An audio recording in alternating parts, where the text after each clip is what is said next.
It was Gordon Canara Fosta. Acting leader, 2 years ago, the collaborative forum recommended that health and wellbeing supports be put in place for survivors of institutional abuse and their families. Government finally committed to roll out these supports from the beginning of this year, but no supports were delivered, and only after the recent records debacle did they announce that survivors can avail of counselling through the National Counselling Service. This acting leader isn't good enough. Time and again, survivors and families have said they need a dedicated point of support for their specific emotional needs. They also need to be signposted to the social economic state supports. That's what the Victim Support Service in the North offers. So, Leader, through you, I would again like to urge the Minister and indeed the relevant ministers in relation to the care and support for victims to engage with the executive colleagues in the North on how a similar bespoke service can be rolled out here in this state as well.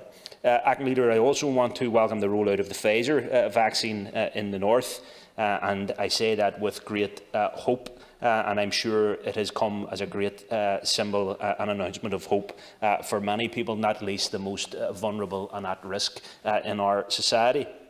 And it has to be those people who are most vulnerable and are most at risk who need to be prioritised, north and south, in terms of the rollout of any vaccine. And while welcoming that news, I'm going to get it all before you, it seems. So keep an eye on me. But I do very much encourage people to heed the scientific and the medical advice, to put aside the conspiracy theorists, some of which are quite dangerous and very unsettling and very concerning.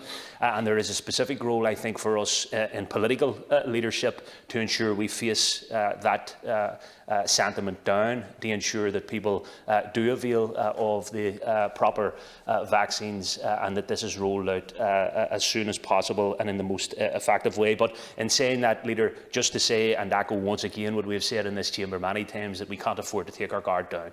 That we are coming into Christmas, and while restrictions have been relaxed in this state, and there may be a change in restrictions in the North in the coming days and weeks too, to ensure we can try and get the most normal Christmas that is possible.